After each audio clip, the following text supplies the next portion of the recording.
तो आज कुरुक्षेत्र में हम कर रहे हैं बड़ी बहस। यूपी चुनाव में योगी के विकास वाला जैम चलेगा या फिर अखिलेश यादव वाला जैम जनता को पसंद आएगा। हमारे साथ कुछ खास मेहमान जुड़ गए हैं, उनका परिचय मैं करवा दूं।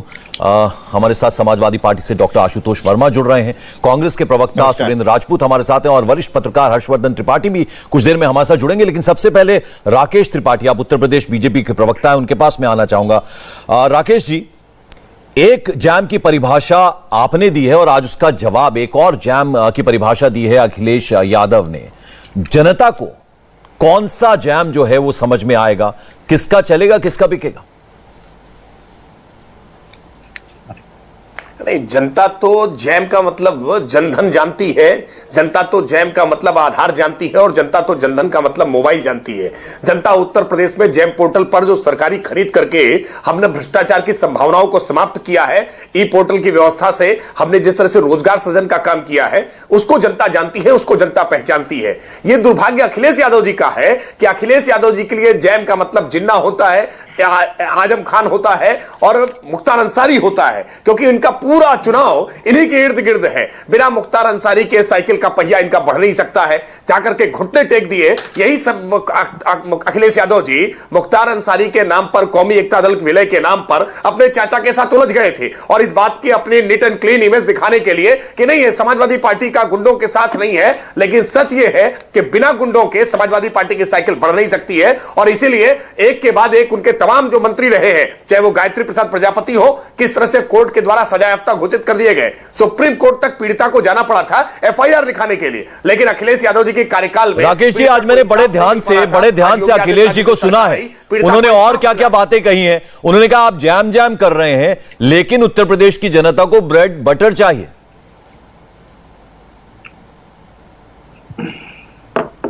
ये बटर की ही राजनीति करते रहे ना, ये मक्खन लगा करके ही राजनीति करते रहे हैं, लेकिन ये बटर पॉलिश वाली राजनीति अब नहीं चल रही है। अब आपको जनता के साथ लगातार उनके कंधे से कंधा मिलाकर उनकी समस्याओं के समाधान के लिए खड़े होना पड़ेगा। 1 करोड़ जब 64 लाख हम आज शौचालय देने का काम उत्तर प्रदेश में करते हैं, तब उत्तर प्रदेश की जनता आज हमारे साथ खड़ी होती है। 1 करोड़ 42 लाख जब आज हम सौभाग्य योजना के तहत बिजली कनेक्शन देने का काम करते हैं, तब जनता भारतीय जनता पार्टी की सरकार के साथ खड़ी होती है। आज उत्तर प्रदेश में जिस तरह से हमने केंद्र की तमाम योजनाओं में नंबर 1 हम आज बनकर के उभरे हैं, उत्तर प्रदेश की जनता ने को डिलीवर करने का काम उत्तर प्रदेश की योगी आदित्यनाथ सरकार ने किया है। इसलिए हम इस पूरे भरोसे के साथ कह सकते हैं कि भारतीय जनता पार्टी 2017 के अपने रिकॉर्ड को तोड़ करके एक नया रिकॉर्ड कायम करने जा रही है। अखिलेश यादव जी को अभी भी जिन्ना की याद सता रही है। उनको लगता है कि शायद ये जिन्ना जो अलादीन के चिराग का जिन्न है, शायद उनको वोट की झोली भर देगा, लेकिन उनका ये मुगलता दूर हो जाएगा जब चुनाव के परिणाम डॉक्टर आशुतोष वर्मा जो वो वोटों के ध्रुवीकरण का प्रयास कर रहे हैं, वो जो अपीजमेंट के पॉलिटिक्स कर रहे हैं, ठीक है सर, अपीजमेंट के पॉलिटिक्स अब उत्तर प्रदेश में चलेगी नहीं। ठीक है सर। डॉक्टर आशुतोष वर्मा, आपने राकेश त्रिपाठी जी को भी सुना,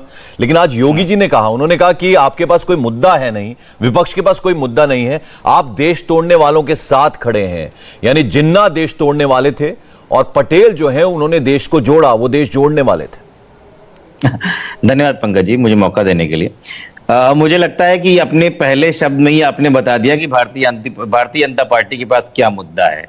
और योगी आदित्यनाथ को तो मुद्दा पता ही है कि उनको अगर जिन्ना नहीं करना है, उनको अगर आजम खान का नहीं नाम लेंगे, मुख्तार अंसारी का नाम नहीं लेंगे, तो ध्रुवीकरण नहीं होगा। अभी मैं भारतीय जनता पार्टी की प्रवक्ता की बात कर रहे थे, बटरिंग की बात कर रहे थे, बटर की बात कर रहे थे। अरे योगी जी दिल्ली में जाके बटरिंग करके अपनी कुर्सी बचा पाए भाई 3 महीने पहले, और अमित शाह के पीछे अब तो भाषण भी नहीं दे पा रहे हैं। अमित शाह ने कहा है कि कुर्सी की कमान मैं संभालता हूं, तुमने तो लुटिया जुबा दी है। मैं आपको बताना चाहता हूं कि ये जैम का मतलब, जो झूठे हैं, जो अहंकारी हैं, जो महंगाई है, इसका मतलब क्या है। चाहे हम सिर्फ उत्तर प्रदेश की बात करेंगे, क्योंकि केंद्र में जाने में फायदा नहीं, वहां लिस्ट इतनी लंबी हो जाती है कि हम लोग लिखते लिखते दंग जाते हैं। हर आदमी क्लास में बताता है हाँ वो तो झूठे ही हैं। उत्तर प्रदेश की सरकार झूठी है क्योंकि इनके खुद के अपने मैनिफेस्टो में लिखा है, पहली लाइन में 70 लाख रोजगार देने का वादा झूठा किया, कुपोषण रोकने का वादा झूठा किया, छात्रों को लैपटॉप देने का वादा झूठा किया, गन्ने का समर्थन मूल्य बढ़ाने का वादा झूठा किया, दंगा और सांप्रदायिक मामले को खत्म करने का वादा झूठा, कर्ज माफी का वादा झूठा, आवारा पशुओं को संरक्षित करने का वादा झूठा, बेरोजगारी रोकने का वादा झूठा, किसानों की आय दोगुनी करने का वादा झूठा, और इन्वेस्टर समिट में इन्वेस्टर लाने का वादा झूठा। ये सिर्फ उत्तर प्रदेश की है, अभी लिस्ट की केंद्र की शुरू नहीं हुई, वरना वहां तो अच्छे दिन आने वाले थे। पता नहीं क्या हो रहा है। तो देखिए ऐसा है पंकज जी, भारतीय जनता आपने जे गिना दिए इतने सारे, जरा ए और एम भी गिना दीजिए, फिर मैं एक जवाब लूंगा राकेश त्रिपाठी के, बाकी मेहमानों के पास जाऊंगा। तो अब जरा अहंकार पे आते हैं। ये वो सरकार है उत्तर प्रदेश की जिसने कोरोना में जबरदस्त नाकामी की, जिसने गंगा में लाशें बनाई, जो इतिहास दिखाता है पूरे भारत के इतिहास में होते, उसके बाद भी कहते हैं कि योगी जी ने कोरोना अच्छा किया। ये वो सरकार है जो पिछड़ों के सहारे आई। सर जल्दी से एम पे आइए, फिर मैं जाऊं राकेश त्रिपाठी जी के पास। मैं आ तो रहा हूं। अहंकार पिछड़ों की सरकार है, पिछड़े का डिप्टी सीएम को स्टूल मंत्री बना दिया और अहंकार है। किसानों को खालिस्तानी और मवाली करने का अहंकार इसके अंदर है। किसानों को जीप से रौंद देते हैं, इसका अहंकार है। कासगंज, शब्बीरपुर, बुलंदशहर, सहारनपुर, गोरखपुर, लखीमपुर एम पे आइए जल्दी सर। महंगाई की मैं क्या बात करूं, महंगाई तो आप खुद जानते हैं उज्ज्वला की हालत क्या हो गई है। 1000 में आपका एलपीजी गैस कनेक्शन है और जो अच्छे दिन से पकौड़े तलते थे तेल, वो 200-250 रुपए लीटर का तेल है। टमाटर जो है वो 60 रुपए के ऊपर है। तो ठीक है सर, 20 रुपए राकेश जी जवाब दीजिए जल्दी से, फिर मैं सुरेंद्र राजपूत जी और हर्षवर्धन जी के पास जाऊंगा। राकेश जी जवाब दीजिए, उन्होंने जैम की परिभाषा दे दी। पेट्रोल 150 के ऊपर चल रहा है। ठीक है सर। पंकज जी, उत्तर प्रदेश की जनता को याद है कि किस तरह से मुलायम सिंह यादव जी की जब सरकार थी तो उत्तर प्रदेश में मुलायम सिंह यादव की सरकार में किस तरह से जब अपराध बढ़ा था तो अमिताभ बच्चन को ये लेकर के आए थे और एक स्लोगन इन्होंने नारा विज्ञापन टीवी पर खूब चलाना शुरू किया था, यूपी में दम है क्योंकि जुर्म यहां कम है। झूठा नारा था, जनता ने खारिज कर दिया। उसके बाद जब समाजवादी पार्टी की दोबारा सरकार बनी, अखिलेश यादव मुख्यमंत्री बने, तो इन्होंने फिर स्लोगन देने के काम किया कि काम बोलता है। झूठा नारा था, जनता ने खारिज करने का काम किया है। आप आज हर परियोजना के जैसे ही हम उद्घाटन करते हैं, हम शिलान्यास करते हैं, तुरंत ही झूठ बोलना शुरू कर देते हैं कि ये हमारा काम था, ये हमारा काम था। ये झूठ बोलने की पराकाष्ठा आपने कर रखी है और आपका अहंकार पूरे देश ने देखा है। ठीक है सर, मैंने राकेश जी आपकी बात सुन ली, के कमान सौंपी, डॉक्टर आशुतोष वर्मा की मैंने बात सुन ली। अब जरा मैं बाकी मेहमानों के पास जाऊं, फिर आप डिबेट को खोलेंगे, फिर आएंगे सर। राकेश जी आते हैं आपके पास। देखा है 10 सेकेंड। ठीक है। जब नारा दिया तब हमने 4 बार सरकार उत्तर प्रदेश में सरकार बनाई और आपकी हालत क्या आप खुद ही जानते हो। ठीक है सर, आप दोनों की बात हमने सुन ली। अब जरा सुरेंद्र राजपूत जी के पास मैं जाना चाहूंगा। सुरेंद्र जी देखिए, जैम चल रहा है, जैम बिक रहा है, आप कहां हैं? पंकज भाई, हम लोग अक्कड़ बक्कड़ बम्बे वो 80-90 पूरे 100 करने नहीं बैठे हैं ना। हम ये कोई ऐसी बातें करने बैठे हैं, कोई जैम की स्पेलिंग कुछ, कोई जैम की स्पेलिंग कुछ। हम तो शुद्ध रूप से असलियत के मुद्दों की बात करने बैठे। सर बीजेपी तो ये कहती है कि आप बैठे ही हुए हैं, आपने चलना और दौड़ना तो छोड़ दिया। नहीं पंकज भाई, बीजेपी को कहने दीजिए, बीजेपी को ऐसा ही कहना भी चाहिए क्योंकि वो सत्ताधारी दल है, अहंकारी रूप से है। आज की डेट में आसमान की तरफ मुंह करके थूक रहे हैं, तो थूक उनके ही चेहरे पे गिरेगा, हमें कोई दिक्कत नहीं है। प्रियंका गांधी जी के नेतृत्व में कांग्रेस कहां है और कहां नहीं, ये बनारस की रैली ने भी बता दिया, गोरखपुर की रैली ने भी बता दिया और हमारी सारी प्रतिज्ञाओं ने भी बता दिया, जिसमें हमने कहा 40% हम महिलाओं को रिजर्वेशन देंगे टिकट में, जिसमें हमने कहा कि 3 सिलेंडर मुफ्त देंगे 1 साल में, जिसमें कहा कि 20 लाख रोजगार पहली बार में देंगे, जिसमें कहा किसानों के सारे कर्ज माफ करेंगे, जिसमें कहा कि गन्ने का 400 रुपए का समर्थन मूल्य देंगे, जिसमें कहा 2500 रुपए हम लोग गेहूं का देंगे, क्या नाम एमएसपी, और धान का भी एमएसपी 2500 रुपए देंगे।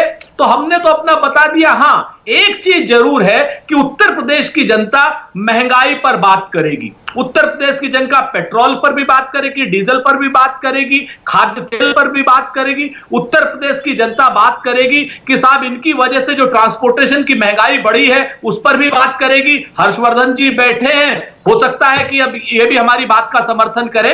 और उत्तर प्रदेश की जनता बेरोजगारी पर भी बात करेगी कि कहां साहब 23 करोड़ लोग थे, 70 लाख रोजगार देने की बात कही थी, कहां आपने करोड़ों रोजगार। ठीक है सुरेंद्र जी एक बात का जवाब और दे दीजिए। आपने बोला रैली की भीड़ देख के पता चलता है, क्या वो जो रैली की भीड़ है वो वोटों में तब्दील होगी?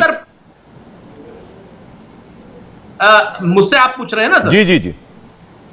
हाँ, निश्चित तौर पिछले आप देखें, हर्षवर्धन जी बैठे हुए, पिछले आप 3.5 साल से देखें, उम्भा में दलितों का नरसंहार हुआ, प्रियंका गांधी जी थी। किसानों के मुद्दे पर प्रियंका गांधी जी कांग्रेस साथ खड़ी। लखीमपुर की थार की मार से जो किसानों को कुचला गया, कांग्रेस खड़ी। हर मुद्दे पर कांग्रेस ने साथ दिया है जनता का, और जनता कांग्रेस के पास एक निश्चित विकास और रोजगार परक विकास का एक मॉडल है, जिसमें उन्होंने राइट टू इंफॉर्मेशन भी दिया, राइट टू एजुकेशन भी दिया, राइट टू फूड भी दिया, मनरेगा भी दिया, एक पाकिस्तान के 2 पाकिस्तान की हरित क्रांति भी की और दुग्ध क्रांति भी की, और खादों के रेट भी हम लोगों ने, डीजल पेट्रोल और खाद के रेट भी कम रखे। इन लोगों ने तो उसको आसमान पर चढ़ा दिया है। इन सारे मुद्दों पर जनता वोट करेगी और श्रीमती प्रियंका गांधी जी के नेतृत्व में कांग्रेस को अपने आशीर्वाद से अब सिंचित करेगी, ऐसा हमारा विश्वास। हर्षवर्धन जी, देखिए आपका दो बार नाम ले दिया यहां पर सुरेंद्र राजपूत जी ने। आप जरा ये बताइए, क्योंकि उत्तर प्रदेश को बहुत अच्छे से आप समझते हैं, ये सर जैम, ये जिन्ना, ये तालिबान, ऐसे में विकास, रोजगार और स्वास्थ्य कहां है सर? देखिए पंकज जी, सबसे पहले तो ये कि मुझे लगता है कि अगर कोई भी इस गलतफहमी में है कि रोजगार, विकास, स्वास्थ्य वो मुद्दे नहीं होंगे, तो मुझे लगता है कि वो किसी भी पार्टी को अगर ये भ्रम है उसके नेताओं को, तो इससे ज्यादा बुरा उनके लिए कुछ नहीं हो सकता है। लेकिन यहां 2-3 बड़ी महत्वपूर्ण बातें हैं, क्योंकि जब राजनीतिक दल के प्रवक्ता बात करते हैं तो उनके पास बहुत, जिसको कहते हैं ना कि ओवरफ्लो होता है इंफॉर्मेशन का। लेकिन जब हम लोग बात करते हैं तो 2-3 बड़े मसले होते हैं। एक सबसे बड़ा मसला यह है कि क्या प्रोग्राम इंप्लीमेंटेशन करने में सरकार सफल रही है या नहीं रही है। महंगाई का मुद्दा सबसे बड़ा मुद्दा है, डीजल पेट्रोल का मुद्दा सबसे बड़ा मुद्दा है, लेकिन यह भी मुद्दा है कि उत्तर प्रदेश में वैट राजस्थान और महाराष्ट्र के मुकाबले बहुत कम है। जो कांग्रेस की सरकार है, सुरेंद्र राजपूत जी बताएंगे तो मुझे अच्छा लगेगा। और अशोक गहलोत का तो बयान मुझे ध्यान में आता है, हमने नहीं देखा ऐसा कोई मुख्यमंत्री, वो कह रहे हैं चूंकि सब वैट घटाते जा रहे हैं तो हमको भी मजबूरी में घटाना पड़ेगा। ये क्या कोई चुना हुआ प्रतिनिधि ऐसे बोल सकता है क्या कि हमें मजबूरी में घटाना पड़ेगा? और अगर हम उत्तर प्रदेश के संदर्भ की बात करें तो मुझे लगता है कि जब हम कहते हैं कि समाजवादी पार्टी की सरकार में आगरा से लखनऊ का एक्सप्रेसवे बना, और बहुत शानदार एक्सप्रेसवे है, मैं बार कई बार यहां भी तारीफ कर चुका हूं, दूसरी जगह भी, लेकिन आज जब प्रदेश का सबसे लंबा एक्सप्रेसवे, अब कल परसों मेरे ख्याल से प्रधानमंत्री उसका उद्घाटन करेंगे, तो वो भी लोगों को दिखेगा। और एक चीज बहुत स्पष्ट जानिए पंकज जी, ये जो जैम है ना, मैं बार बार ये कह रहा हूं कि जो 9 लाख दिए जब दीपावली पे जलते हैं और योगी आदित्यनाथ उसका संदर्भ कहां से उठाते हैं वो ध्यान से सुनना चाहिए। उन्होंने कहा हम 43 लाख लोगों को घर बना के देंगे, इनमें से 9 लाख वो हैं जिन्होंने गृह प्रवेश कर लिया, उनके नाम पर हमने दीपावली पे दिया जला दिया। तो मुझे लगता है कि ये जब मुद्दे आएंगे तो उन घरों में जिन लोगों ने दिवाली मनाई, जिनको राशन मिल रहा होगा, जिनको इस समय में वो मुश्किल के दौर में उनके खाते में रकम गई होगी, वो सारे के सारे लोग सोचेंगे कि हाँ हमें क्या, हाँ जब हम कहेंगे कि पार्टी लेकर हाजिर है प्रस्ताव कि हम ये कर सकते हैं, तो फिर एक पैमाना तो आएगा ना कि इन्होंने ये किया और ये सामने प्रस्ताव है। मुझे लगता है कि ये जो जिन्ना है, ये जो आजम खान है, ये जो मुख्तार अंसारी है, ये निश्चित तौर पर असर करते हैं, लेकिन सबसे बड़ा मुद्दा स्वास्थ्य, शिक्षा, रोजगार, विकास उत्तर प्रदेश के लोगों के लिए है। और पहली बार उन्होंने देखा कि कोई सरकार दूसरे राज्यों के लोग भी जो आए उनको भी कोरोना काल में लेके आई। तो मुझे लगता है कि इसमें कोई बहस नहीं है कि इस शानदार तरीके से रोका। और आज भी हम जब सुनते हैं तो इतना बड़ा राज्य, 22.5 करोड़ की आबादी, और 100 से भी कम मामले आते हैं। और ये मैं तुलना के तौर पर नहीं कह रहा हूं, लेकिन ये पूरे देश की मिसाल है। निश्चित तौर पर जब स्थितियां खराब थी तो हम लोगों ने उस पर भी बात की। ठीक है हर्षवर्धन जी, हर्षवर्धन जी देखिए आपने इतनी बातें कही और सुरेंद्र राजपूत और आशुतोष वर्मा दोनों मुस्कुरा रहे हैं। जरा पहले उनसे छोटी छोटी मैं टिप्पणी ले लूं, फिर मैं जाऊंगा राकेश जी के पास। आशुतोष जी। पंकज जी, वरिष्ठ पत्रकार है हर्षवर्धन त्रिपाठी, मुझे लगता है कि आकलन करते हुए भूल जाते हैं कि आकलन अगर पत्रकार एक धुरी में करे, ये जो जिस प्रदेश में और जिस देश में 250 लीटर के में सरसों का तेल बिकता है, वहां पे 10 लाख का रिकॉर्ड बताते हुए उन गरीबों को पेट पे लात और अट्टहास और अहंकार दिखता है। आप इस बात को बोलिए कम से कम एक बार। जिनको उज्ज्वला योजना के नाम पे आपने सिलेंडर दी, वहां पर आपने सब्सिडी 32 रुपए कर दी है और 1000 का आपने LPG दे दिया है। आपने गरीबी का आपने मजाक बनाया है। आपने कोरोना की आपने बात कर दी, बहुत अच्छी बात करी। आप भी लखनऊ में थे उस समय या दिल्ली में रहे होंगे, और जैसे टिप टिप करके लाशें गिर रही थी, कोई देश ऐसा नहीं था। कोरोना हर देश में था। ऑक्सीजन से मरा हुआ पंकज भाई आपका पड़ोसी भी था और हर्षवर्धन त्रिपाठी जी आपका पड़ोसी भी था। आपने कह दिया कोरोना में आज 100, आज क्या कई देशों में कोरोना आज है भी नहीं। आपको इस बात को बोलने से पहले आपको ध्यान आना चाहिए आपने क्या बोला है। एक्सप्रेसवे की आपने तारीफ करी क्योंकि आप चल के आपने बोला, आपने ये नहीं बताया कि परिकल्पना कहां से आई थी। आपने ये नहीं बताया एक्सप्रेसवे पहले बलिया और गाजीपुर से आता था, आज भारतीय जनता पार्टी ने उसको सिकोड़ दिया है, उसकी डिजाइनिंग कॉम्प्रोमाइज कर दी है। आपने नहीं बोला। आपसे तो उम्मीद नहीं करता था कि मैं प्रवक्ता की तरह बात करेंगे। ठीक है आप तो कम से कम निष्पक्ष बात कीजिए। सुरेंद्र राजपूत जी आप बोलिए, फिर मैं राकेश जी के पास जाऊंगा। हर्षवर्धन जी आ रहा हूं आपके पास। सुरेंद्र जी ठीक है। आप भी मुस्कुरा रहे थे। हर्षवर्धन भाई वरिष्ठ हैं हम लोगों के, और कोरोना काल में भी हम लोगों की बातें हुई हैं। मैं आपको एक बड़ा पुराना सा शेर याद आ गया पंकज जी। कहते ना, जिसको बड़ा गुरूर है कि वो मजे में है, या तो वो फकीर है या नशे में है। तो आज की डेट में सत्ता के अहंकार में लोग नशे में हैं और वो भूल जा रहे हैं कि हर गांव का एवरेज था लगभग 15 से 20 लोगों के मरने का। नहीं, पर इसमें हर्षवर्धन जी कहां से आ गए? आप उनकी बात पे मुस्कुरा रहे थे। नहीं, मैं वही हर्षवर्धन ने जितनी बातें कही ना, सरकार की जो आंकड़ों की बात कही, मैं हर्षवर्धन जी पे नहीं कह रहा था, मैं हर्षवर्धन जी के आंकड़ों पर बात कह रहा था, क्योंकि वो सरकारी आंकड़े हैं। हर्षवर्धन जी तो मित्र हैं। अब ये किसी की भी आंकड़े कल की डेट में हो सकता है हमारे आंकड़े प्रस्तुत कर दें। आज मैं आपको बताऊं, कहते ना कि आप गांव-गांव में लाशें गिर रही थी, गांव-गांव में ऑक्सीजन की कमी से लोग मर रहे थे। ठीक है, तो कोई बात मानने को आप तैयार नहीं है। राकेश जी, अब जरा मेरे को राकेश जी के पास जाने दीजिए। राकेश जी, आपने दोनों प्रवक्ताओं को सुन लिया, आपने सुरेंद्र राजपूत जी और आशुतोष दोनों को सुन लिया। एक मिनट आ रहा हूं अब सुरेंद्र जी, अब जरा राकेश जी के पास मुझे जाना है।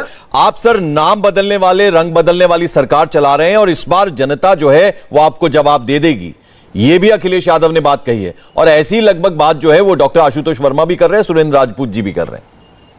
राकेश जी, देखिए, सुरेंद्र राजपूत जी और आशुतोष जी किस तरह से नेशनल टीवी चैनल पर बैठकर झूठ बोल रहे हैं, ये सब लोग देख रहे होंगे। कोरोना के नाम पर जिस प्रकार से घृणित राजनीति करने का काम इन्होंने किया, पूरे कोरोना काल में एक भी नेता इनका सड़क पर घर से बाहर निकलकर नहीं आया, किसी की मदद करने के लिए नहीं आया। प्रियंका वाड्रा जी ने बसों की एक झूठी सूची दे दी, जिसमें ऑटो के नंबर, टेम्पो के नंबर, ऐसे नंबर जिनके गाड़ियों का अस्तित्व नहीं था, ऐसे नंबर जारी करके मजाक करने का काम किया। कोरोना के पूरे समय में भ्रम फैलाने का काम किया। कोरोना की वैक्सीन को भाजपाई वैक्सीन बताने का काम किया। कोरोना की वैक्सीन को यह भ्रम फैलाने का काम किया इनके नेताओं ने कि कोरोना की वैक्सीन लगाने से नपुंसकता हो जाएगी। लेकिन मैं मानता हूं, उत्तर प्रदेश की जनता को, देश की जनता को यह धन्यवाद करता हूं कि पूरे देश ने मिलकर के इन अफवाहों का खंडन किया। 100 करोड़ से ज्यादा लोगों ने वैक्सीनेशन कराया। उत्तर प्रदेश में लगभग 14 करोड़ लोग आज वैक्सीनेट हो चुके हैं। और इसलिए कोरोना के मसले पर आप जितना भ्रम फैलाने की कोशिश करेंगे, उतना ही मुंह की खाएंगे। उत्तर प्रदेश के मुख्यमंत्री जी अहरनिश सेवा में जुटे रहे, स्वयं कोरोना से संक्रमित हुए,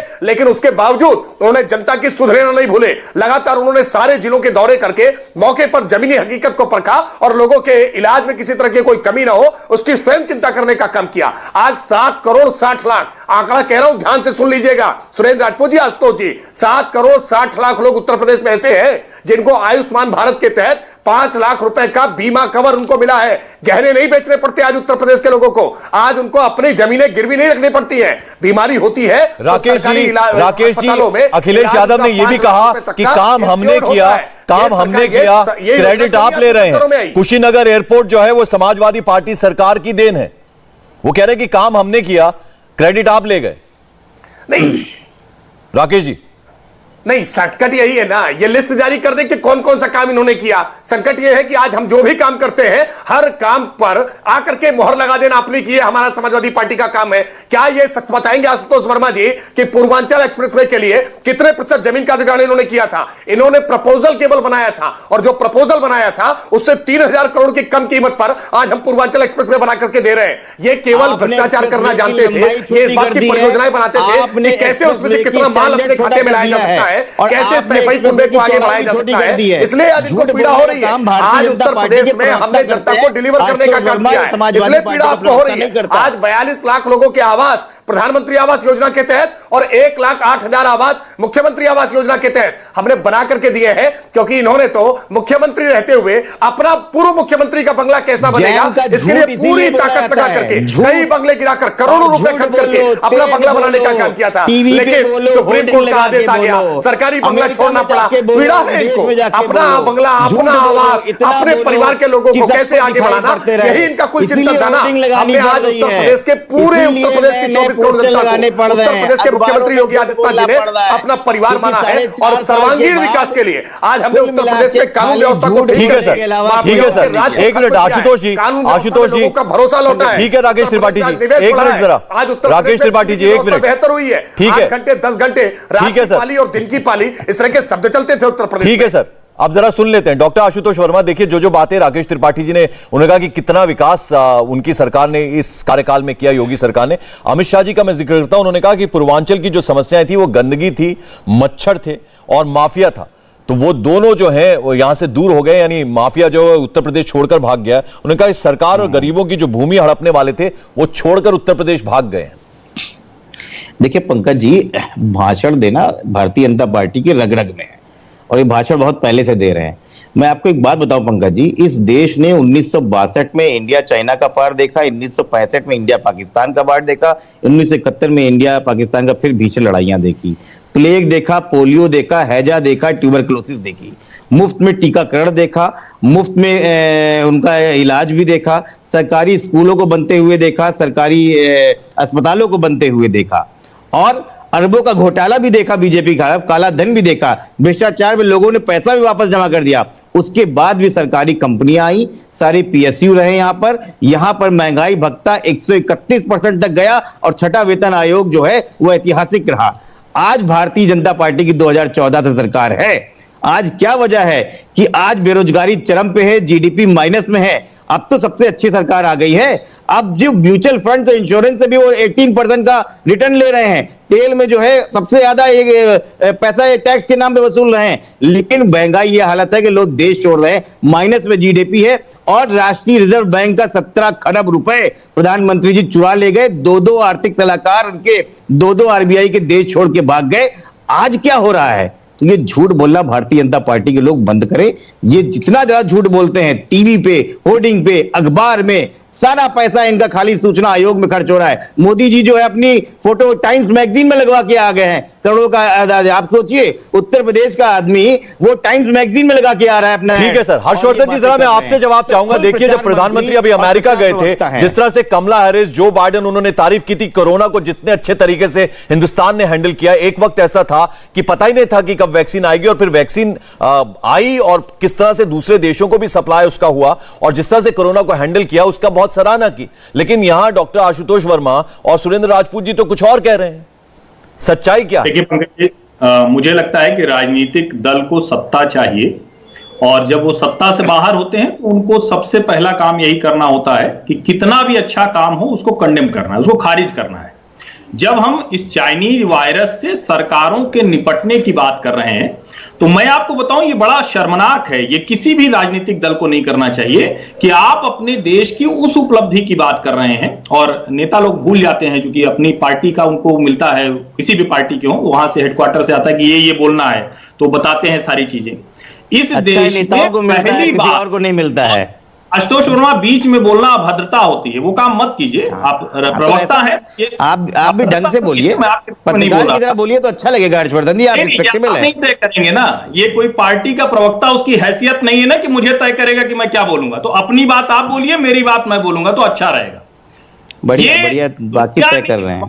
तारीफ की कि भारत ने अपनी शोध की हुई वैक्सीन बनाई, दुनिया के देशों को उस वक्त दिया जब अमेरिका ने भी अपनी आबादी से ज्यादा वैक्सीन बचा कर रख ली थी। और इस सब के बीच में, और मैं बार बार कहता हूं कि कम से कम और मुद्दों पर राजनीति करें, कोई दिक्कत नहीं है, लेकिन देश ने ऐसी भयावह स्थिति देखी जो दुनिया में किसी भी देश के लिए मुश्किल थी। बड़े बड़े राष्ट्राध्यक्ष के हाथ पांव फूल रहे थे और भारत के वैज्ञानिकों ने, भारत की दवा कंपनियों ने, भारत के प्रधानमंत्री नरेंद्र मोदी के मनोबल की वजह से, और मैं आपको वो चिट्ठी याद दिलाता हूं, आईसीएमआर के डीजी बलराम भार्गव ने एक चिट्ठी लिख दी थी इन तीनों कंपनियों को। तो कहा गया कि प्रधानमंत्री नरेंद्र मोदी को अपनी छवि चमकाना है, इसलिए वो चाहते हैं कि 15 अगस्त के पहले आप वैक्सीन बनाकर दे दीजिए। इस तरह से क्या देश के विपक्ष को बात करनी चाहिए क्या?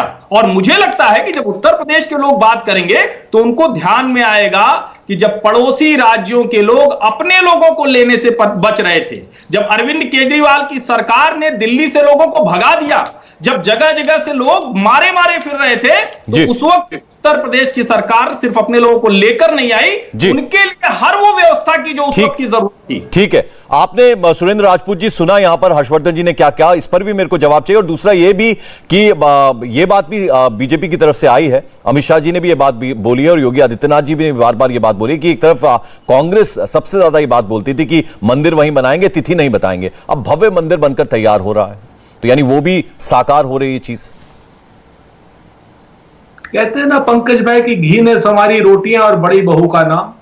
सच बात यह है कि सुप्रीम कोर्ट के निर्देशानुसार मंदिर बन रहा है और भारतीय जनता पार्टी के लोग चंदा चोरी कर रहे हैं और कह रहे हैं कि हम मंदिर बना रहे हैं। अरे भाई, आप चंदा चोर हैं, मंदिर तो ट्रस्ट बना रहा है और सुप्रीम कोर्ट की गाइडलाइन पे बना रहा है। एक बात। दूसरी बात, हर्षवर्धन जी, और आपने नेशनल और इंटरनेशनल में तो यूपी पर था, आप लोगों ने इशू उठा दिए, तो खैर अच्छी बात। पूरे दुनिया में दो देश, नहीं, आप कोरोना को लेकर क्रिटिसाइज कर रहे हैं ना, तो हम तो कह रहे हैं कि बड़े बड़े देशों के बड़े बड़े नेता अगर प्रधानमंत्री की तारीफ कर रहे हैं, भारत की तारीफ कर रहे हैं, उस पे जाएं आप। अन्याय है, थोड़ी सी मुझे जवाब दे लेने दीजिए प्लीज। मैं आपके तीनों मुद्दे की बात करूंगा, इधर उधर की कतई बात नहीं करूंगा। दुनिया में दो देश हैं जिनकी आबादी 100 करोड़ से ऊपर है, वो दो देश दौड़ रहे थे वैक्सीन लगाने के लिए, जिसमें हम नंबर 2 आए, दो ही देश थे।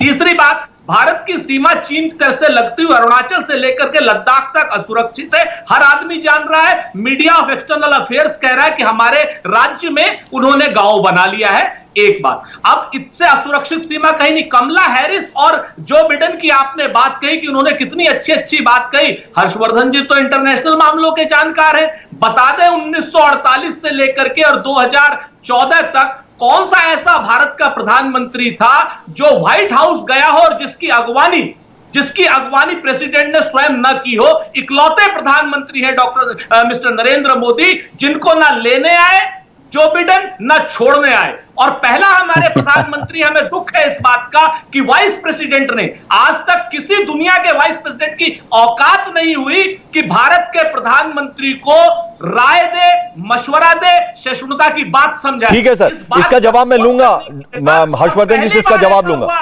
ठीक है सर, ठीक है सर। और जो फ्रॉड हुआ उस पर प्रधानमंत्री को कहा गया, हमारे प्रधानमंत्री को कोई अमेरिका में इस तरीके से सुना दे, उनकी अगवानी ना करे, इतनी बेइज्जती। ठीक है सर, ठीक है सर, मैं हर्षवर्धन जी से इसका जवाब लूंगा। राकेश जी देखिए, अखिलेश यादव ने और भी कई सारी बातें कही हैं। उन्होंने कहा कि उपचुनावों के जो नतीजे आए हैं वो सीधे सीधे ये बताते हैं, अगर आपने बहुत अच्छा काम किया होता तो नतीजे कुछ और होते, वो उनका कहना है। उन्होंने कहा कि ऐतिहासिक पराजय की ओर बढ़ती नजर आ रही है बीजेपी। देखिए, पराजय किसकी हुई है ये तो आंकड़े गवाह हैं। 2017 के चुनाव में जब अखिलेश यादव जी चुनाव में गए थे तो उनके पास सत्ता थी, उस समय बहुमत था उत्तर प्रदेश में। बावजूद उसके घबराए हुए अखिलेश यादव जी ने कांग्रेस का साथ पसंद कर लिया, उनका हाथ पकड़ लिया, लेकिन जनता ने इस साथ को ठुकरा दिया। उन्होंने जो नारा दिया था कि यूपी को यह साथ पसंद है, इस साथ को जनता ने ठुकरा दिया। हारे ठारे निराश हुए अखिलेश यादव जी उन बुआ के पास चले गए जिनके साथ 95 में गेस्ट हाउस कांड किया था। उन बुआ, और बुआ भी परेशान है क्योंकि उनके पास भी आज कहीं किसी तरह का कोई स्पेस नहीं बचा है, जनाधार विहीन हो गई। तो बुआ और बबुआ दोनों ने मिलकर गठजोड़ बना लिया। क्या परिणाम हुआ यह भी उत्तर प्रदेश ने देखा है। उत्तर प्रदेश ने देखा है कि किस तरह से कास्ट की राजनीति, क्राइम की राजनीति और करप्शन की राजनीति, इन तीन सीने लेकर के उत्तर प्रदेश के कैरेक्टर्स पर एक सी ग्रेड का मार्क लगा दिया था। लेकिन आज उत्तर प्रदेश की जनता इस कास्ट, क्राइम और करप्शन की राजनीति से परे होकर के आज उत्तर प्रदेश योगी आदित्यनाथ जी के साथ खड़ा है और उत्तर प्रदेश आज ए श्रेणी का राज्य बना है। किसी भी योजना में देखें, आज उत्तर प्रदेश सबसे आगे लीड करते हुए दिखाई पड़ रहा है।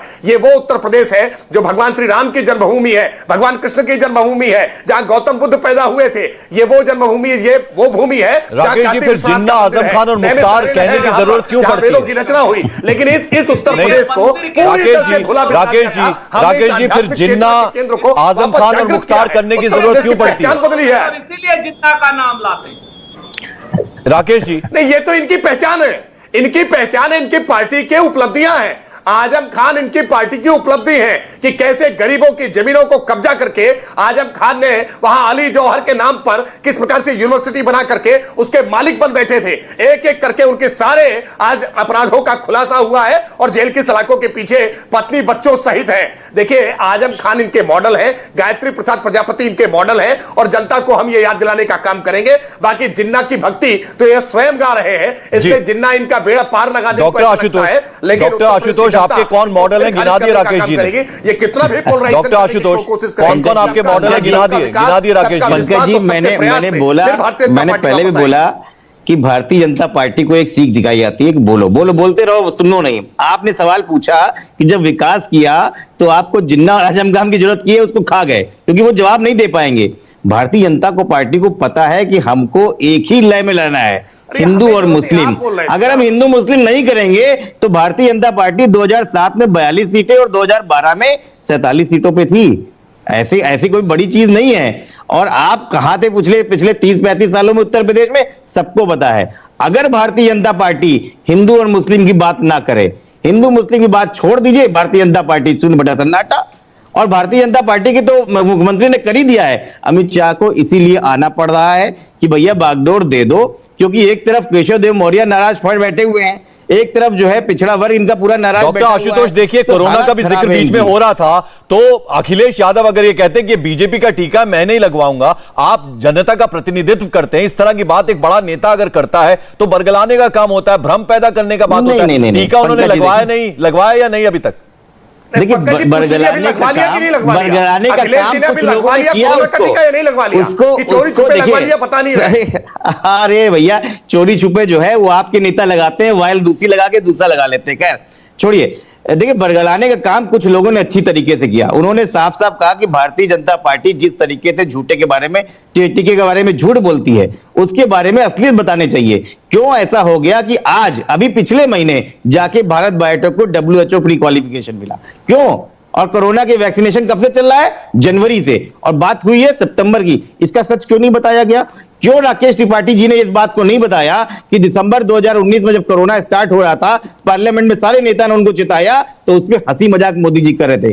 क्यों नहीं बताया कि जब सबसे पहले पूरे अमेरिका और ब्रिटेन और यूएस ने टेंडर दे दिया तो ना भारत बायोटेक के ना सीरम इंस्टीट्यूट को एक पैसा नहीं दिया, और यह बात हलफनामे में भारतीय सरकार ने दिया? क्यों नहीं बताया? स्पुतनिक जब इनके पास जुलाई में आया था तो उन्होंने कह दिया कि हमें आपकी जरूरत नहीं है, हमारे कोई जरूरत नहीं है, और आप जब तक ठीक है सर, जरा असलियत क्या है? हर्षवर्धन जी, चूंकि आप उत्तर प्रदेश पूरा घूमते हैं, आपको उत्तर प्रदेश के बारे में बहुत जानकारी है, कोरोना किस तरह से हैंडल उत्तर प्रदेश में हुआ है, जरा वो ये बता दीजिए। सर जवाब दीजिए, हर्षवर्धन जी, एक मिनट सर, हर्षवर्धन जी जवाब दीजिए। ठीक है सर, राकेश जी एक मिनट, हर्षवर्धन जी जवाब दीजिए। आत्मविश्वास ही नहीं था। ठीक है जी, हर्षवर्धन जी। पंकज जी, सिर्फ एक लाइन की बात कह दूं, मुझे लगता है कि डॉक्टर कृष्णा एल्ला की बात डॉक्टर आशुतोष वर्मा को जरूर सुननी चाहिए। डॉक्टर कृष्णा एल्ला ने कहा कि हम वैज्ञानिक लोग हैं, हमें राजनीति से मतलब नहीं है, और WHO में अगर हमारी वैक्सीन को स्वीकृति मिलने में देरी हुई तो इसकी वजह जो नेता भारत के कह रहे थे कि ये मोदी वैक्सीन है, ये भाजपा वैक्सीन है, जो प्रोपागेंडा था वो एक वजह थी। ये जरूरी तथ्य है डॉक्टर कृष्णा एल्ला के मुंह से। दूसरी बात, जब हम उत्तर प्रदेश की बात करते हैं तो निश्चित तौर पर मेरा यह मानना है कि जिस तरह से योगी आदित्यनाथ की सरकार ने इस वायरस के दौरान काम किया, और मैं ये जब कह रहा हूं तो संयोगवश अभी भी मैं आपकी डिबेट के 5 मिनट पहले बस मैं लखनऊ पहुंचा हूं, और मेरा चूंकि हर महीने आना जाना होता ही रहता है। मैं आपको बताऊं कि एक सप्ताह सचमुच वो हालात थे कि लोगों को लग रहा था कि सरकार है या नहीं है। लोगों को लगा कि जिस तरह से ऑक्सीजन की, बेड की, दवा की मुश्किलें होंगी, लेकिन यह भी कहना होगा कि उस वक्त कोई विपक्ष का नेता खड़ा होकर जिले में नहीं नजर आया। और मुझे अगर ध्यान ना हो तो आशुतोष वर्मा दुरुस्त कर दे, मुझे तो याद है कि उसके बाद हर जिले में योगी आदित्यनाथ गए मुख्यमंत्री के तौर पर। क्या अखिलेश यादव जी जिले जिले में अस्पतालों में हाल लेने जा पाए? आशुतोष जी जवाब दीजिए, आशुतोष जी जवाब दीजिए, हर्षवर्धन जी का जवाब दीजिए।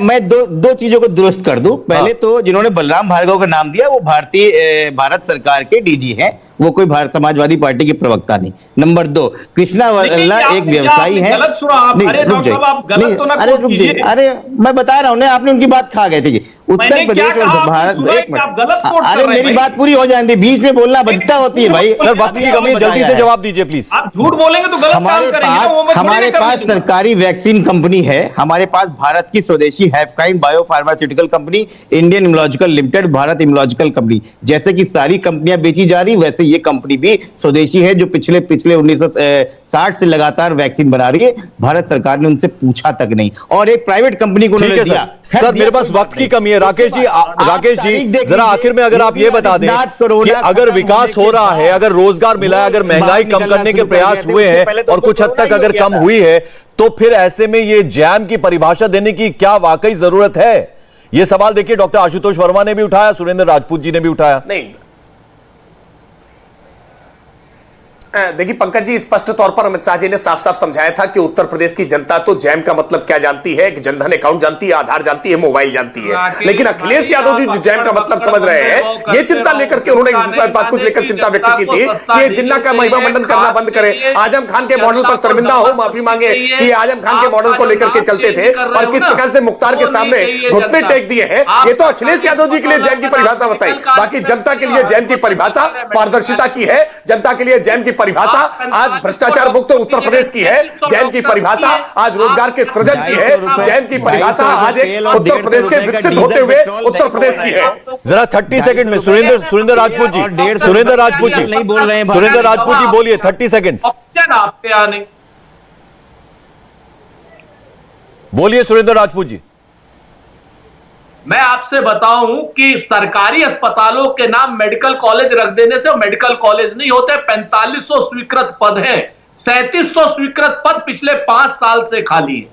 सारी नर्सों के पद खाली है, एएनएम के पद खाली है। हर्षवर्धन जी को कहां स्वास्थ्य व्यवस्थाएं दिख रही है भगवान जाने। ये खुद में अपने रिश्तेदारों को लेकर के मेदांता गए। चलिए सर, मेरे पास वक्त की बहुत कमी है। बहुत बहुत शुक्रिया राकेश त्रिपाठी जी, डॉक्टर आशुतोष वर्मा, सुरेंद्र राजपूत, हर्षवर्धन त्रिपाठी जी, आप हमारे साथ जुड़े। इंडिया टीवी हर वक्त हर जगह डाउनलोड करने के लिए सर्च करें India TV news Google play store या ऐप स्टोर पर।